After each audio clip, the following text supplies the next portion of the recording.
This is Hannibal here from the Hannibal TV on YouTube with a UFO news update. By the way, I have Nick Pope back on from Ancient Aliens next Tuesday. So please subscribe so you don't miss that.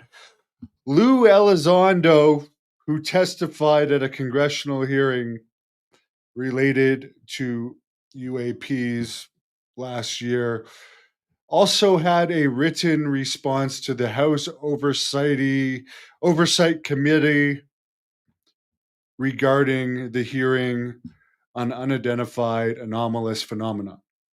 So I'm going to go through that with you guys right now, his written responses. I'm going to read them to you. And let's get into it. I will read them to you from Twitter. You know what? I'll put it up on the screen too. Here we go. Does any branch of the U.S. government or defense contractors, aerospace or otherwise, possess technology derived from a non-human source? Elizondo says, yes. I served as the senior ranking person of the Advanced Aerospace Threat Identification Program within the Department of Defense. ATIP investigated unidentified anomalous phenomenon. ATIP engaged senior executives at DoD defense aerospace companies who claimed they possessed recovered exotic material not made by any U.S. or foreign source, because these executives indicated that they could no longer glean additional insight from such material. They initially agreed to allow ATIP/OSAP to take custody of the material. Confirmation of this may be inferred from an official DoD Office of Pre-Publication and Security Review document dated September 6, 2023. This document authorized the release of a statement by Dr. James Lakatsky, the former director of the Advanced Aerospace Weapon System Application Program. The statement, marked cleared for open publication, reads in part, the $22 million allocated for the DIA OSAP after speaking to multiple individuals on the program was originally intended to skiff out Bigelow Aerospace facilities in Las Vegas due to a UAP material divestment plan proposed to OSAP leadership by Lockheed Martin Space Systems Vice President Dr. James Ryder. This statement addressed the crash retrieval of UAP materials recovered during the 1950s and other historical operations. It was also informed that immediately following the terrorist attack on 9/11, the U.S. government significantly reduced its UAP legacy efforts due to the budgetary constraints associated with the global war on terror. The second question was, does any branch of the U.S. military or defense contractors, aerospace or otherwise, employ exotic materials of non-human or non-terrestrial origins in any application, including aircraft and warcraft? Lou's response was yes. The U.S. government or a defense contractor has in its possession exotic materials of non-human origin. Question 3, has the U.S. government or defense contractors made new breakthroughs in physics that are currently undisclosed to the general public, including the university level? Lou responded, yes. Fourth question, are you aware of any evidence or indication that United States military or defense contractors have recovered craft of non-human origins? Yes, we're the non-human entities associated with these craft. B, were the non-human entities recovered alive? For the A answer, yes, he is aware of several incidents where US military and certain defense contract companies recovered craft and vehicles of non human origin.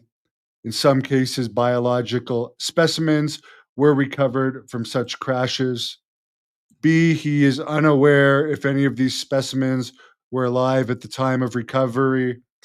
Furthermore, he's unaware if these biological specimens were complete specimens or partial due to the nature of the crashes.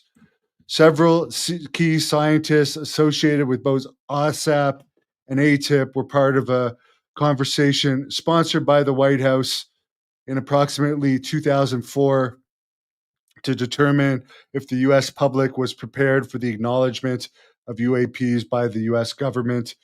After approximately 1 week of deliberation, the decision was made that the US government should not disclose any UAP related information to the public. Question number 5, is it possible UAPs are extradimensional rather than extraterrestrial? What I mean by that is it possible that UAPs might not fit in the traditional narrative of aliens from another planet, but could instead be entities from other dimensions? Lou responded, yes.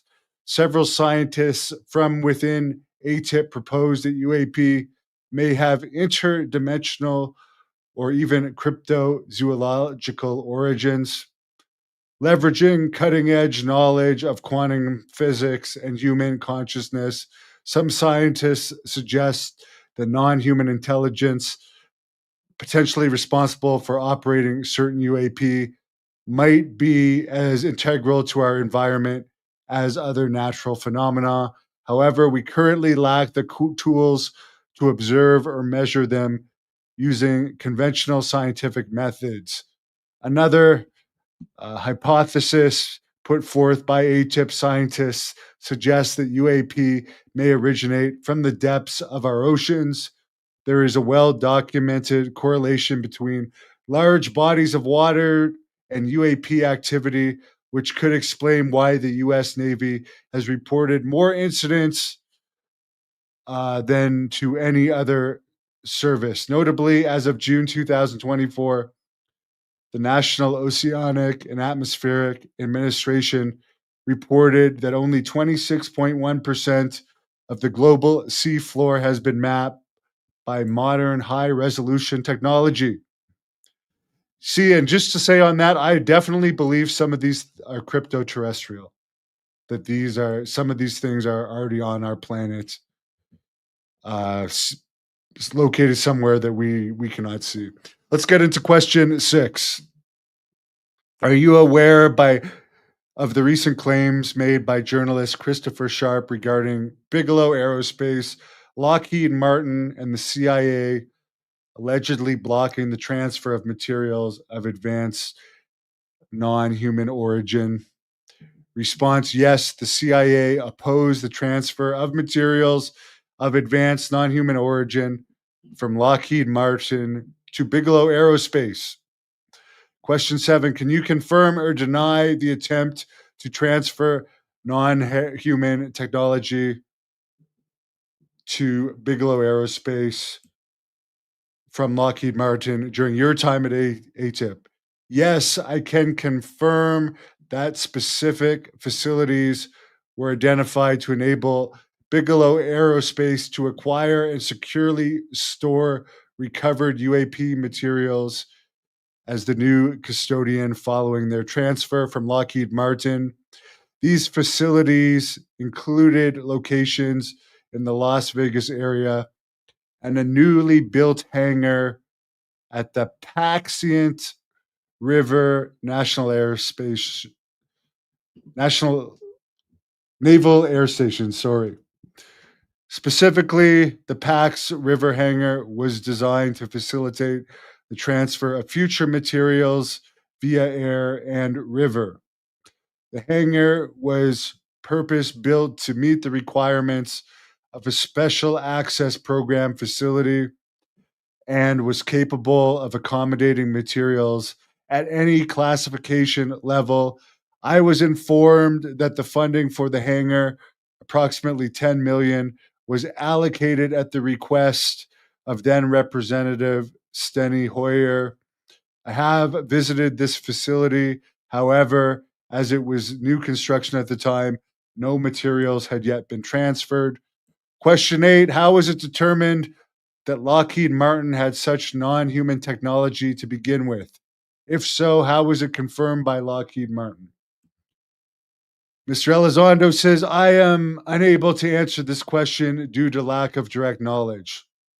Number 9, were you aware of any efforts by the CIA to block the transfer of UAP materials or information during your tenure at ATIP? Yes, and similar obstructionist efforts were also made by the US Air Force. There seemed to be a passive resistance from certain elements within the CIA and a more active campaign by specific factions within the US Air Force to suppress inquiries and investigations into the UAP topic.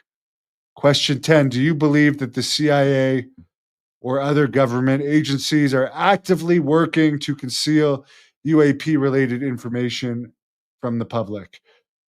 Yes, many of my former colleagues and I have faced retaliation from our public advocacy for UAP transparency. This has included efforts to suspend or revoke our security clearances, as well as direct threats to our safety and to our families. Some elements within the DoD and intelligence community have engaged in what can only be described as administrative terrorism to deter individuals with security clearances from raising this issue. Other forms of retaliation have included harassment, surveillance, adverse bureaucratic actions, unauthorized data leaks, criminal investigations, and even death threats. Additionally, efforts to discredit whistleblowers and spread disinformation to the public and Congress by certain Pentagon public affairs officials have persisted for at least 7 years, if not longer. Question 11, the last question. Was any or all of these 22 million said to have gone to AASAP program earmarked for this alleged transfer of non-human intelligence from Lockheed Martin to Bigelow Aerospace? Response from Lou Elizondo, the $22 million of funded OSAP ATIP was directed to a variety of programmatic needs, including commissioning academic studies on advanced physics concepts, funding civilian personnel and contractors, and conducting field research. As a result, 37 of these academic studies were published as Defense Intelligence Agency's Defense Intelligence reference documents. It says see attachments, which I don't have. In addition to my response above, I strongly encourage the committee to obtain the U.S. government's current UAP security classification guide, which outlines the classified aspects of UAP and their levels of classification. Additionally, the committee should review the latest UAP collection requirements from the Office of the Director of National Intelligence, as these might highlight critical gaps in our understanding of UAP relevant to these inquiries. So, a lot to digest there.